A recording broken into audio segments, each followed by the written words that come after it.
Boa tarde, saúde, amada igreja, na paz do Senhor, a todos os nossos ouvintes. Hoje nós temos mais uma lição da Escola Bíblica Dominical. Nós estamos trabalhando dentro do livro de Jó. E hoje nós temos a lição de número 3, que tem por título Jó e a realidade de Satanás.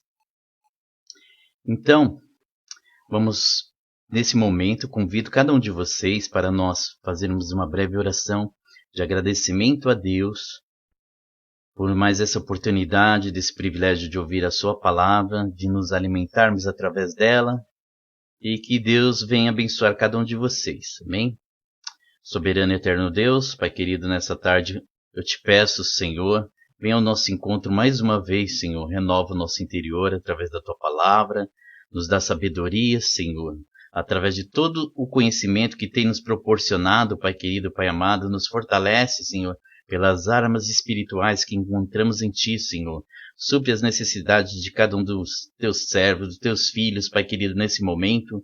Abençoa todos com a Tua palavra, Pai querido. Tira todo impedimento nessa hora, Senhor. Fica conosco, Pai querido, Pai amado. Visita cada um, fortalece nesse momento, Senhor, e renova. Em nome do Senhor Jesus Cristo, eu te peço e te agradeço. Amém. Nosso texto áureo se encontra no livro de Jó, capítulo 1, versículo 6, e nos diz assim: Certo dia os anjos vieram apresentar-se ao Senhor, e Satanás também veio com eles. Nossa verdade prática nos diz que, segundo as Escrituras, Satanás é um ser real, portador de personalidade, e só o venceremos com as armas espirituais.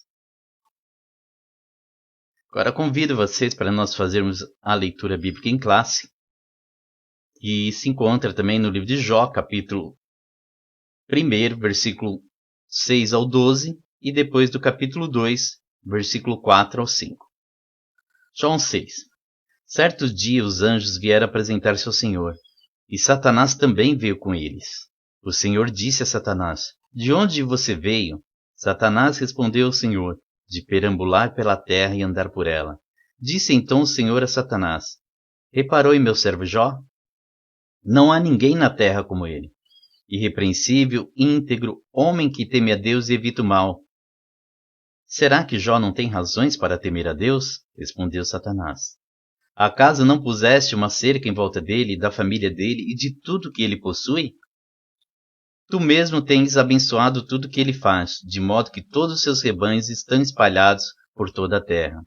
Mas estende a tua mão e fere tudo que ele tem, e com certeza ele te amaldiçoará na tua face. O Senhor disse a Satanás: Pois bem, tudo que ele possui está nas suas mãos, apenas não encoste um dedo nele. Então Satanás saiu da presença do Senhor. Agora no capítulo 2, versículo 4 e 5. Pele por pele, respondeu Satanás. O homem dará tudo o que tem por sua vida. Estende a tua mão e fere a sua carne e os seus ossos, e com certeza ele te amaldiçoará na tua face. Nós vemos que temos dois episódios, né? Nesse primeiro momento, que Jó, ele sofre a perda de seus bens, e Satanás não se deu por satisfeito, porque viu a posição de Jó, como ele se manteve, e agora queria tocar também na sua saúde e na sua vida. Mas nós vemos que tudo isso foi dentro do limite da vontade de Deus, né? A introdução. Uma das constatações que o leitor logo chega ao ler o livro de Jó é que o diabo existe. Ele é um ser real. Todo o mal descrito poeticamente no livro é visto a partir da realidade de Satanás. Todo o sofrimento experimentado pelo homem de Uz, mesmo sem a consciência histórica disso, foi motivado por uma ação maligna. Ali, o diabo assume o caráter pessoal de uma criatura. Nesse aspecto, o livro mostra como o diabo pode interferir na vida humana. Então, a Bíblia era muito clara. A Bíblia ela não tenta provar a existência de Deus, porque ela já nos dá como certeza isso. A Bíblia também não tenta nos provar a existência do diabo. Ela já fala com certeza que ele é um ser, que ele existe, que ele atua, e nos dá muitos exemplos de como ele está atuando na vida das pessoas, no mundo, como atuou na vida dos personagens históricos, e continua atuando no nosso meio hoje. Então, ao longo dessa lição, vamos aprender o que a Bíblia nos ensina, porque o melhor lugar para nós aprendermos sobre o nosso inimigo é dentro da palavra de Deus, dessa palavra eterna de Deus. Nós temos muitos problemas, às vezes, doutrinários em muitos lugares, retratando um tipo de inimigo que a Bíblia não descreve ele, colocando características em Satanás que a Bíblia não dá, colocando uma força maior que a Bíblia não dá. Então, dentro do combate cristão contra o inimigo, nós temos que seguir o passo a passo que a palavra de Deus ela nos proporciona. A Bíblia está aí para nos ensinar, para mostrar todas as artimanhas do inimigo e também para nos oferecer a vitória sobre tudo isso através do nosso Deus e Salvador.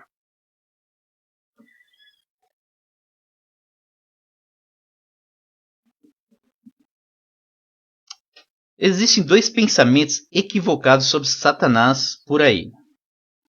Primeiro, tende a negar a sua existência. Muitas pessoas falam, o diabo não existe, isso é coisa que inventaram, o mal vem do próprio ser humano, não existe um mal por trás dessas coisas que estão acontecendo, então é tudo coisa do ser humano. Só existe o ser humano e o bem e o mal é tudo através do ser humano, o diabo não existe. Então tem esse ponto de vista, como também tem um ponto de vista de supervalorizá-lo, como se o diabo fosse um ser onipotente, como se o diabo fosse fazer o que ele quisesse, tivesse o poder suficiente para fazer qualquer coisa. Então são dois pensamentos errados. Não existe uma ideia de um cabo de guerra, de um lado puxado por Deus e do outro lado puxado por Satanás. Não existe esse cabo de guerra. Não há adversário frente ao nosso Deus. Ele é o Todo-Poderoso. Não existe cabo de guerra. Deus, ele preparou um tempo certo para todas as coisas. Como nós vemos dentro da sua palavra, como nós lemos no Apocalipse, tudo tem o seu momento certo para se realizar. E frente à vontade de Deus, não há inimigo nenhum que o resista. Outro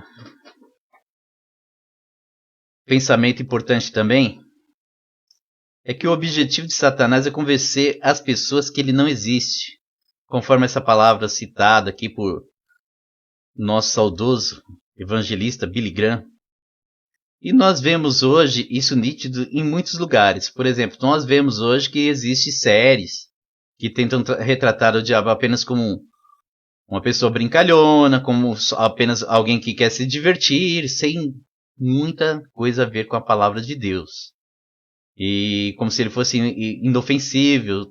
Também vemos a mídia, muitos lugares, tentando retratar Deus como uma pessoa cruel. Então nós vemos essa distorção, tanto de Deus como de Satanás, pelo mundo afora. Então eles tentam mostrar, às vezes, um inimigo light, que ele só quer brincar, se divertir. E o objetivo dele é esse mesmo. É convencer as pessoas que ele não é inimigo delas, que ele é um injustiçado. E devemos tomar muito cuidado com isso, né? Porque tem pessoas que, infelizmente, não têm uma base bíblica um pouco mais sólida e acreditam por aí. Às vezes você vai conversar com uma pessoa que não é cristã, ela já não vê dessa forma o perigo real de Satanás. Por quê? Porque ela acredita que é apenas um anjo sem muito mal a oferecer e segue a vida. Não quer saber de um, nem quer saber de outro. Então não quer saber de Deus e nem dá atenção para o diabo também.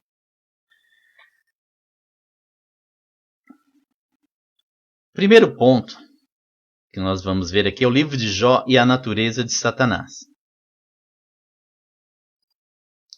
Primeiro ponto. O livro de Jó não procura provar a origem do diabo, mas o revela como um ser real. O livro destaca algumas características da natureza de Satanás que nos permitem conhecê-lo melhor.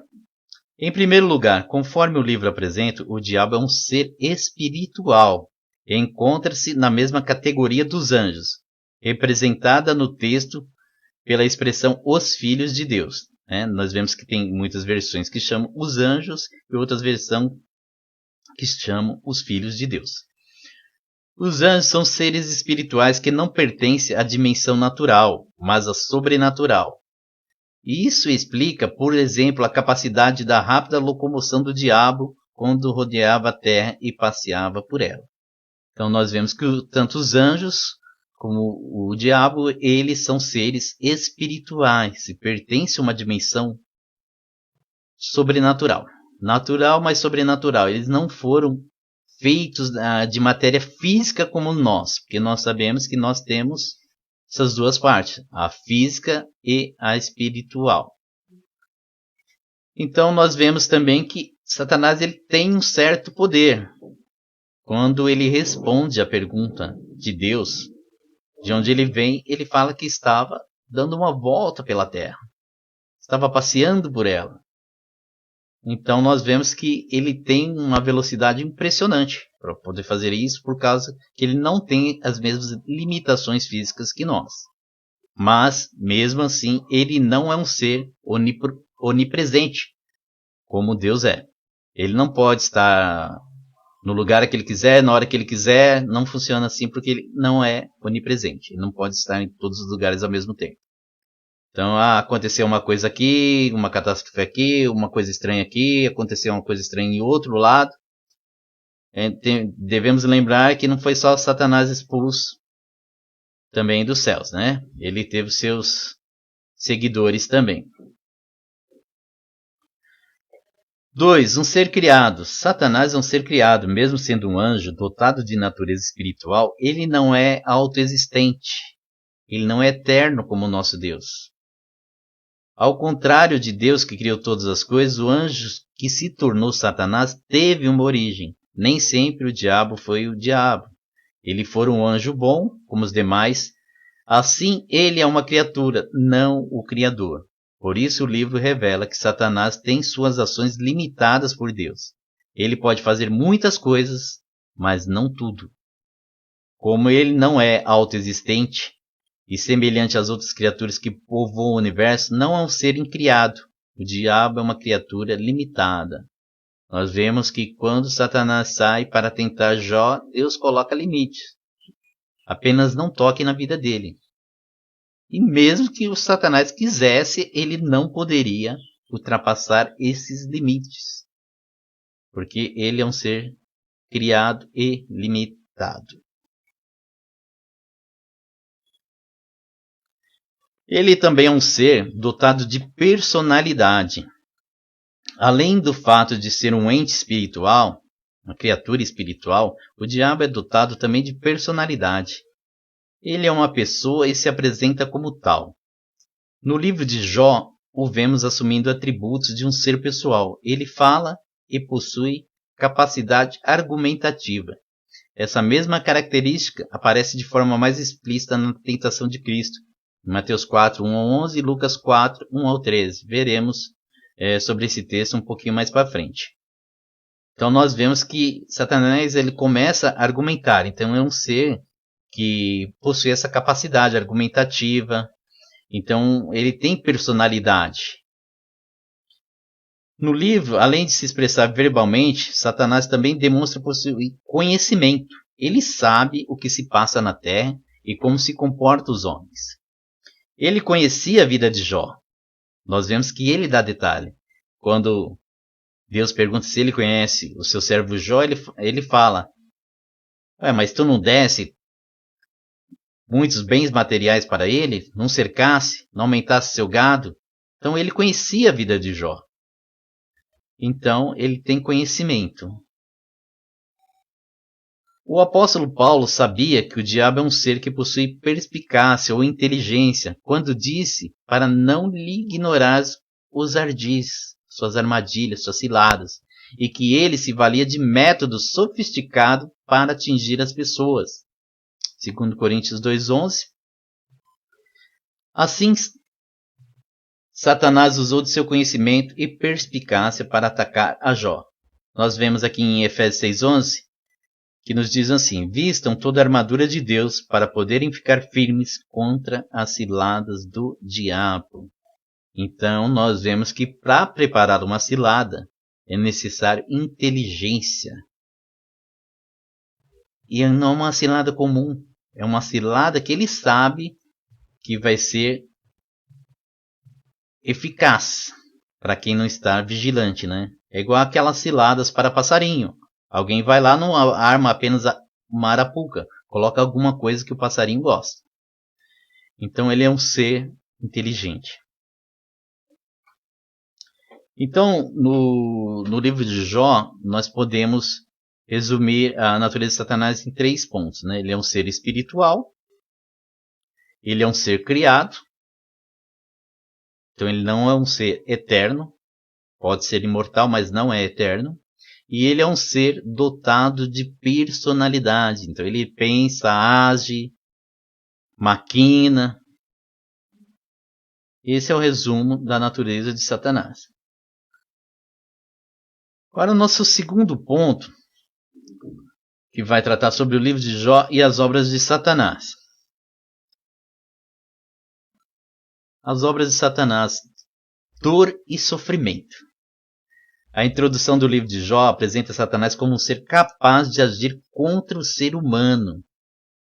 Através de suas ações é possível conhecer a natureza maligna de suas obras. É da natureza do diabo provocar dor e sofrimento aos seres humanos. No livro, Satanás impõe ao patriarca um sofrimento até então sem precedentes, pois ninguém sofreu como Jó no Antigo Testamento. Primeiramente, o diabo atingiu as posses dele, o que fez o patriarca sofrer ao ver o seu patrimônio destruído repentinamente.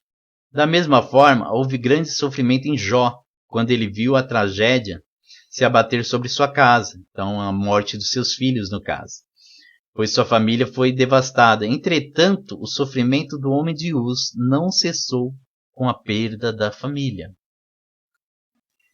Continuou. Então nós vemos que, até esse ponto aqui, que Satanás ele tenta infligir dor e sofrimento ao ser humano, né? E nós vemos que a tendência muito do ser humano, muitas vezes quando está passando um momento de dor e sofrimento, às vezes ele começa a questionar Deus, por que ele está passando por aquela situação, por que está acontecendo aquilo com ele, por que se ele merece tudo isso. Então nós vemos que nem sempre é Deus fazendo essas coisas, mas Deus permite porque Ele tem algo para nos ensinar e ao mesmo tempo, mesmo diante das provações, das tentações, Deus ele nunca nos abandona, como nós vemos no livro de Jó. Deus nunca abandonou Jó e nós sabemos que a recompensa é sempre maior, porque a recompensa maiores sem comparação que Deus ele nos oferece a eternidade. Então Deus ele tem os seus motivos. Quando nós lemos o livro de Jó, encontramos um Jó que por Deus é chamado um homem íntegro, reto, que se desvia do mal. Mas mesmo assim, Jó não era um ser humano perfeito. Jó tinha muita coisa para aprender. E nós vemos que durante a leitura do livro de Jó, nós vemos que perto do final tem uma transformação de Jó que Jó não entendia. Então, tudo que Jó passou também o fez conhecer melhor a Deus. Então, Deus ele tem os seus propósitos e nós vamos ir aprendendo pouco a pouco através da sua palavra. Continuando aqui. O diabo o infligiu com uma doença que o fez padecer dor e isolar-se de todos, né? Então, ninguém poderia chegar perto de Jó porque tinha aquelas limitações, né? Aquela, como diz hoje, aquele distanciamento social. Jesus nos diz lá em João 8,44, quem é Satanás, o diabo? Quando ele vai repreender aqueles religiosos que ao mesmo tempo, apesar de serem religiosos, mas o seu coração estavam longe do Pai. Honravam Deus com os lábios, mas o seu coração estava longe do Pai. Então Jesus diz para esses religiosos assim, vocês pertencem ao pai de vocês, o diabo, e querem realizar o desejo dele. E aqui ele fala quem ele foi. Ele foi homicida desde o princípio e não se apegou à verdade, pois não há verdade nele. Quando mente, fala a sua própria língua, pois é mentiroso e pai da mentira. Então nós vemos que o diabo, ele é um ser que vai tentar de todas as maneiras trazer dor e sofrimento na vida das pessoas. E com isso tentar fazer com que as pessoas elas olhem e se afastem de Deus por causa disso. Quantas vezes você já ouviu, às vezes, pessoas que são ateus que falam assim, se Deus existe, por que há tanto sofrimento no mundo?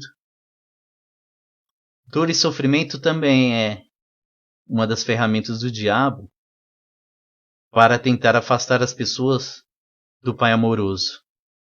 Para tentar fazer com que as pessoas achem que não existe um Deus que se preocupa com elas. É igual a mesma coisa você perguntar, se Deus existe, por que há fome no mundo? Aí eu te pergunto, no mundo existe alimentos para alimentar todas as pessoas? No mundo existe? Existe essa quantidade de alimentos que dá para alimentar todo mundo.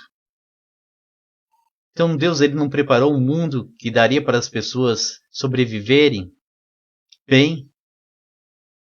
Daria, mas nós vemos que distribuição de renda, a avareza do ser humano, a mesquinhez do ser humano não faz com que ele olhe para essas outras pessoas. Não podemos colocar todo mundo, né? Mas grande parte, maioria, pensa assim, né? Querem apenas acumular riquezas e não ajudar os pobres. Nós vemos que Jesus ele combateu muito isso quando tem o exemplo do jovem rico lá que chega para ele, chama de bom mestre, e fala que era um religioso, guardava os mandamentos, tudo, e Jesus vai e fala, ainda te falta uma coisa, vai, vende todas essas riquezas e distribui aos pobres. Porque Jesus sabia que o coração dele estava nas riquezas, e não de seguir os mandamentos de Deus como ele seguia, por amor, por compaixão, mas o amor maior dele estava nas riquezas, porque se ele fosse um homem rico e ele compartilhasse a sua riqueza, ajudasse os pobres, tudo, Jesus jamais teria pedido isso para ele. Então, uma das armas de ataque de Satanás, nós vimos que é a dor e o sofrimento, e sempre com a intenção de nos afastarmos de Deus. Outra das armas que Satanás tem, ele é acusar. Ele é o acusador. O diabo é capaz de infligir dor e sofrimento, mas não só isso. Ele também acusa. Faz parte de sua natureza acusar. Foi o que ele fez com Jó. Então ele acusa Jó de ser apenas temente e fiel porque Deus o estava abençoando. Então nós vemos também que quando o diabo te tenta e você faz alguma coisa errada, é ele que vai ficar te acusando também. Então, ele é um ser impetuoso. Ele tenta de todas as maneiras ir contra a vontade de Deus, de trabalhar contra a salvação da humanidade. Então ele é contra todas essas coisas. O diabo acusou Jó, de praticar aqui uma religiosidade motivada por interesse, assim como fez posteriormente com o apóstolo Pedro, querendo cirandá-lo, ou seja, peneirá-lo, aqui em Lucas 22, 31, 32. O diabo quis fazer o que fez com Jó. O livro do Apocalipse mostra a acusação como a missão do diabo. Em Apocalipse 12, 10 nos diz assim, então ouvi uma forte voz do céu que dizia, agora veio a salvação, o poder e o reino do nosso Deus e a autoridade do seu Cristo, pois foi lançado fora o acusador dos nossos irmãos, que os acusa diante do nosso Deus dia e noite. Está pensando que o diabo tem tempo para dormir, para descansar? Ele não tira folga. Nós vemos aqui no livro de Apocalipse, nessa passagem, que ele está lá acusando o povo dia e noite. Dia e noite. Ele acusa as pessoas para que as pessoas fiquem com o peso da consciência e para dizer que você às vezes cometeu alguma falha e está lá o diabo te acusando como um fracassado, um derrotado, que você não vai conseguir mais prosseguir no caminho do Senhor, porque você falhou, você vai continuar falhando, não vai escapar disso e você não vai mudar quem você é. O diabo ele gosta de fazer essas coisas. Mas nós sabemos que nós temos um advogado que nos defende, que nos perdoa, que pagou o preço por nós. E maior é aquele que tem o poder de nos salvar, de nos libertar. Então muitas vezes você já pediu perdão a Deus por uma coisa que você fez, se arrependeu, largou de mão, nunca mais fez, e às vezes o diabo ainda continua te acusando. Irmãos, repreenda isso, porque essa acusação do diabo ela não é válida para você que já se arrependeu, que você já deixou de fazer aquilo que estava fazendo. Essa acusação do diabo não é válida. Enquanto você não colocar isso na sua cabeça, que o perdão de Deus ele é imediato quando há o verdadeiro arrependimento, ele vai continuar te acusando. Então repreende, saiba que o perdão de Deus ele é completo e ele é instantâneo. Hein? O verbo aqui usado por Jesus, cirandar, no caso de Pedro, né? Jesus ele fala para Pedro que o diabo queria cirandá-lo. Então esse verbo usado cirandar significa peneirar e descreve o processo de trabalhar o trigo. Uma noção mais clara do que Jesus ilustrou a Pedro é: você pega uma braçada de pés de trigo ceifado e bate-se violentamente contra a peneira. Pega aquelas peneiras, né? Grande, você pega e fica batendo com força aquele molho de trigo várias vezes. Até que resta apenas a palha do trigo e sobre o pano apenas grãos. Então você vê que é uma coisa que o diabo queria fazer com ele, queria como se fosse moê-lo, peneirá-lo, esmiuçá-lo para ver até onde Pedro ia. Observe que Jesus ele não intercede para que Pedro não seja cirandado, né? Então Jesus ele não vai interceder para que Pedro não passe por aquilo, por aquela provação, mas para que a sua fé não desfaleça enquanto passa pela prova. Então, se a nossa fé permanecer firme no Senhor, não há prova que não podemos vencer, porque a nossa fé está fundada na palavra de Deus, nas promessas de Deus. Então está fundamentada lá. E a certeza da nossa vitória não vem de nós mesmos, vem do Senhor. Então podemos ser cirandados pelo inimigo, mas Deus está no controle. Isso nos faz crescer, amadurecer e aprender a depender de Deus e a jamais confiar em nós mesmos e em nossa força. Então queremos a vitória sempre, temos que confiar na força do nosso Deus, entregar a nossa vida aos seus pés e rogar dia e noite para que Deus ele venha nos fortalecer com o seu Santo Espírito, com a sua palavra e que possamos ser vitoriosos nessa prova para poder honrá-lo também. Tentar. Outra das armas, diabo. Por outro lado, devemos destacar a atuação de Satanás na tentação para o mal. Também faz parte de sua natureza tentar pessoas. Pelo texto sagrado, podemos inferir que o diabo incitou os sabeus e os caldeus, povos então nômades, a dizimar os bens de Jó. Então tá lá os povos nômades, os caldeus, e o diabo vai lá soprar no ouvido dele, no ouvido deles, vai lá, tem um homem chamado Jó, ele tem muitos bens, Não está sendo, tem pouca vigilância, vai lá, aproveita, dá para fazer um grande saque, né? Então sempre tem aquela coisa do diabo, então ele quer tentar. Você vê que o diabo ele não vai lá e faz sumir do nada. Ele não fez uma mágica e sumiu todo o gado de Jó, todos os bens de Jó, não sumiu. Ele foi lá incitar, ele foi lá trabalhar no coração daquelas pessoas que seus corações estão longe de Deus, para usá-los para infringir o servo de Deus aqui. Então ele tenta de todas as maneiras e muitas vezes ele vai usar outras pessoas para nos tentarem também, sempre para trazer a nossa destruição, nos afastar dos caminhos do Senhor. Então voltamos aqui para o texto de Mateus, que é a tentação de Jesus, Mateus 4:1. Então nós vemos que o diabo ele é tão atrevido que ele foi tentar quem?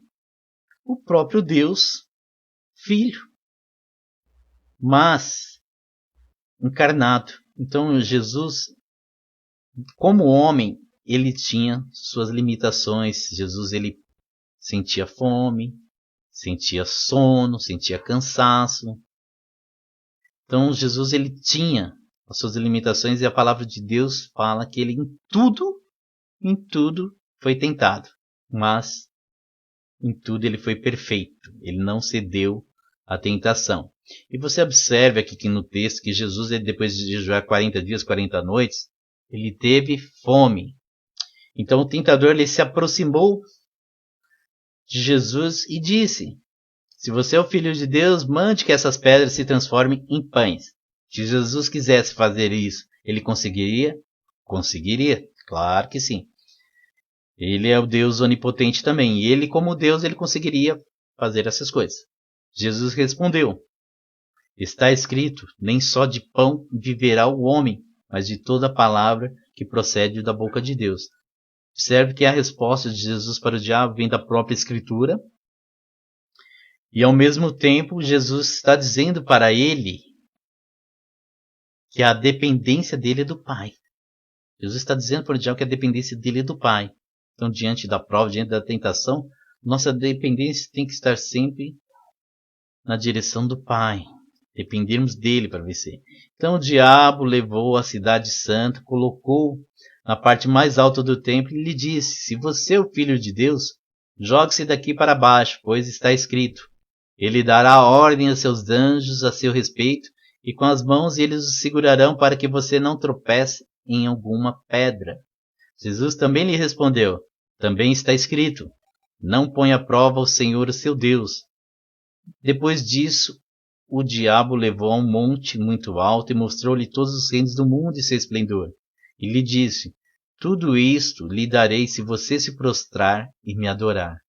Jesus lhe disse: retire-se, Satanás, pois está escrito: adore o Senhor, seu Deus, e só a ele preste culto.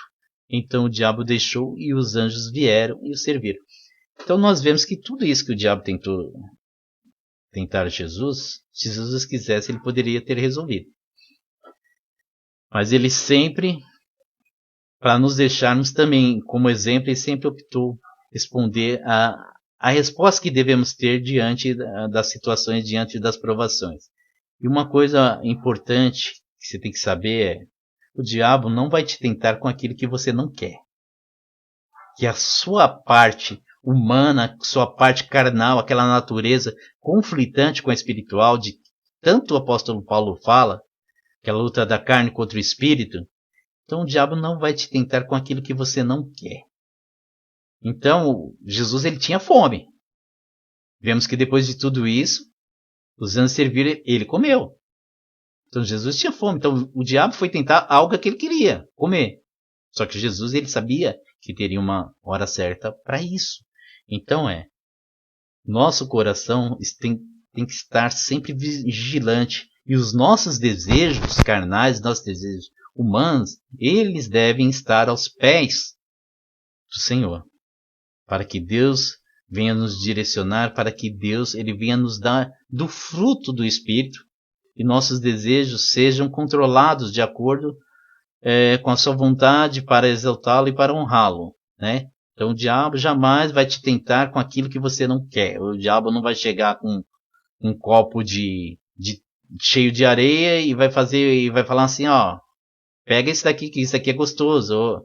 E você vai olhar para aquilo, lógico que você não quer aquilo lá, ou com outra coisa que você não goste. Então nós temos que saber que ele é um ser perspicaz, como nós já vimos. Então ele é um ser inteligente. O que ele vai esperar é você baixar a guarda, você parar de atentar para o Senhor como o único que é capaz de te fortalecer e você se achar demais. Então o diabo vai esperar esse momento para poder te tentar.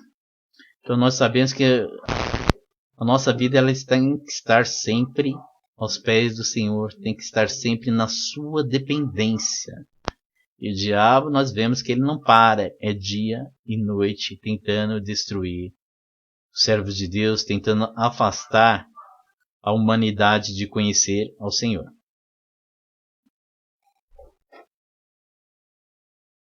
Então nós sintetizamos aqui em 3 pontos, né, dos ataques do inimigo, que é trazer dor e sofrimento, acusar e tentar. Então, em cada um desses pontos, nós observamos como o nosso inimigo atua. E temos que tomar cuidado, né? Hoje em dia, existem muitos livros de batalha espiritual, falando sobre o diabo, mas que não tem fundamento bíblico nenhum. Tem fundamento em muitas experiências que essas pessoas tiveram em outras religiões que trabalham com o diabo, com outros demônios, e acabaram trazendo aquelas informações de lá para dentro de muitas igrejas, e você vê que muitas pessoas, assim, você conhece algumas pessoas que quando vão orar, colocam até nomes no diabo que a Bíblia não coloca. Vai pedir para Deus expulsar tranca-rua e qualquer chucaveiro, qualquer outra coisa que a Bíblia não fala, não menciona. Então nós sabemos que esse tipo de revelação, esse tipo de informação é extra-bíblica. Não tem fundamento na Bíblia. E se nós quisermos ter uma verdadeira batalha espiritual, tem que ser através da palavra de Deus e através de uma vida de oração para que Deus ele venha nos fortalecer e nos ajudar a usar a sua palavra assim como Jesus fez contra o inimigo. Terceiro ponto aqui, nós já estamos perto do final, é o livro de Jó e o ocaso de Satanás. Queda e ruína de Satanás. O vocábulo ocaso, quando usado em sentido figurado, é definido pelo dicionário Aurélio como fim, final, queda e ruína, ou seja, a queda de Satanás, a ruína de Satanás, ou a derrota de Satanás. Então o livro de Jó retrata de forma nítida a derrota final de Satanás. A vitória de Jó foi uma derrota para ele. Em quase todo o livro, Deus se mantém em silêncio e oculto, mesmo o leitor tendo consciência que ele está lá e que o seu silêncio fala alto. O silêncio de Deus fala alto, porque enquanto o inimigo estava trabalhando para destruir a vida de Jó, Deus estava em silêncio, mas Deus estava ali, ó, o seu limite estabelecido para que o diabo não ultrapassasse aquilo e esperando o momento certo para falar com seu servo Jó. Por outro lado, o diabo não aparece mais a partir do capítulo 3 e não é mais mencionado no restante do livro. Então nós observamos aqui que depois Jó passa a tratar diretamente com Deus, com seus amigos, e Satanás ele já sai de cena, porque nós vemos que Satanás ele tem a sua limitação. O limite que Deus estabeleceu para ele atuar nunca, jamais será ultrapassado. Então não temos que nos preocupar com os ataques do inimigo, serem fortes ou não, mas temos que nos preocupar que a nossa vida esteja diariamente aos pés do Senhor.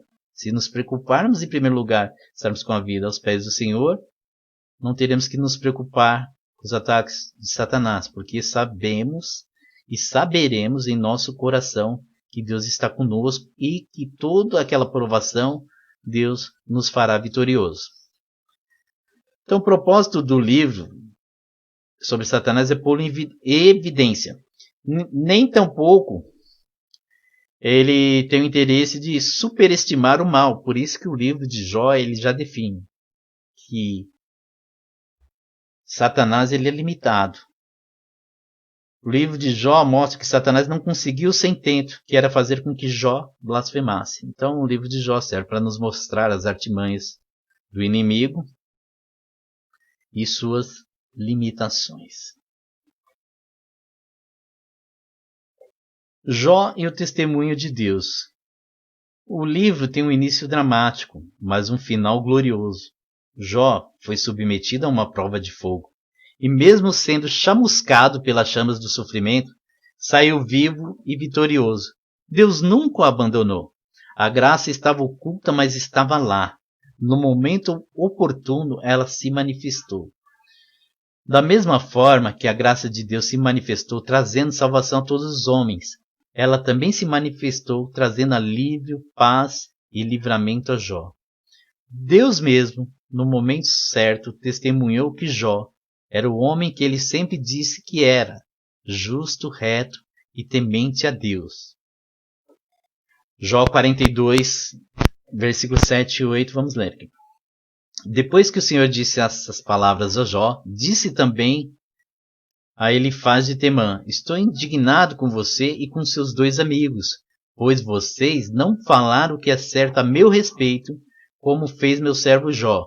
Vão agora até meu servo Jó, levem 7 novilhos e 7 carneiros e com eles apresentem holocaustos em favor de vocês mesmos. Meu servo Jó orará por vocês. Eu aceitarei a oração dele e não farei com vocês o que vocês merecem pela loucura que cometeram. Vocês não falaram o que é certo a meu respeito, como fez meu servo Jó.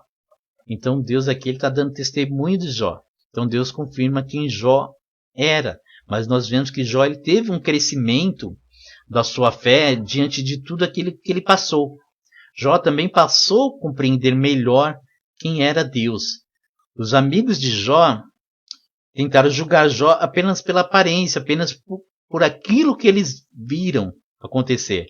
Então é triste quando às vezes alguém está passando por uma prova, uma dificuldade, e as pessoas às vezes querem imputar a ela uma vida de pecado, que ela está fazendo algo que Deus não está se agradando, e começa a julgar a pessoa dessa maneira, como estavam fazendo os amigos de Jó. Então, nesses momentos que nós vemos uma pessoa passando um sofrimento, nós temos que orar a Deus, né, para que Deus possa dar vitória, para que possamos, de alguma maneira, poder ajudá-las. Com palavras, com ajuda material, da maneira que Deus nos direcionar para fazer isso, né? E sabemos que quando nós somos fiéis, quando nós somos tementes a Deus, Deus, ele testemunha de nós também diante do inimigo. Vemos que o inimigo, ele é um acusador, mas para aquele que aceitou Cristo como seu Senhor, Salvador, para a sua vida, mesmo que o inimigo o acuse acuse você diante de Cristo, Cristo vai falar: eu paguei pelos pecados dele. Já é uma nova criatura. Aquela vida passada já se foi, porque Cristo ele pagou esse alto preço, o preço eterno de um pecado que foi instituído um pecado que foi cometido diante de um Deus eterno, só um pagamento eterno. Então nós vemos que a melhor maneira de vencer o inimigo é estar na presença de Deus, né? Quando nós olhamos para o Salmo 91, o qual nós vemos que muitas pessoas às vezes deixam aberto nesse Salmo como se fosse um amuleto, como se esse Salmo apenas tivesse poderes mágicos, né, e ia afastar todo o mal. Nós vemos que o Salmo 91 ele é bem claro quando nos diz que aquele que habita na presença, na sombra do Todo-Poderoso, na sombra do Altíssimo, ele descansará. Então é necessário estar na sombra, estar na presença, estar diante do Todo-Poderoso. para poder encontrar esse descanso, né? Não só recitar, não só falar, mas viver esse tipo de atitude, tentar viver uma vida na presença de Deus. E nós vemos que Deus ele vai nos ajudar nessa nossa caminhada, vai nos ajudar a ficarmos mais perto dele se nós fizermos a nossa parte, né? Que é entregar totalmente a nossa vontade, o nosso coração, a nossa mente a ele. Conclusão. O livro de Jó, poeticamente, apresenta Satanás de forma real e a partir da revelação divina na história bíblica. Dessa forma, Satanás é um ser dotado de personalidade. Ele possui grande conhecimento e age com perspicácia. Não deve, portanto, ser ignorado. Todavia, mesmo o livro tendo deixado esse fato em oculto, Jó sempre esteve debaixo das soberanas mãos de Deus. O maligno não o tocou como quis, mas apenas da forma que Deus permitiu. Isso nos lembra a afirmação de João, primeira epístola, capítulo 5, versículo 18, que diz que sabemos que os nascidos de Deus não vivem no pecado, pois o Filho de Deus os protege e o maligno não os toca. Por isso devemos descansar em Deus. Então nós temos aqui todo um documentário, vamos dizer assim, de quem é o nosso inimigo, como ele age, as suas limitações e, ao mesmo tempo, do Deus que está no controle de tudo, do Deus que não deixa nada escapar das suas mãos, nada. Então, a gente tem que olhar para todo o aspecto da vida humana. Deus não deixa escapar nada do seu controle, seja em que área for da vida humana. Até mesmo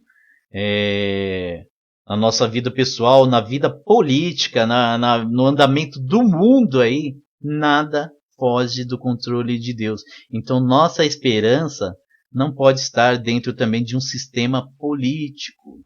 A nossa esperança tem que estar em Deus, porque no final de tudo, que nós sabemos, que nós aprendemos dentro da palavra de Deus, é Deus que está no controle, é Deus que vai nos ajudar, é Deus que vai nos abençoar. Devemos orar para que os homens, sim, eles possam mudar de vida, eles possam transformar o seu coração e possam fazer governos melhores. Mas a nossa esperança não pode estar baseada nos homens.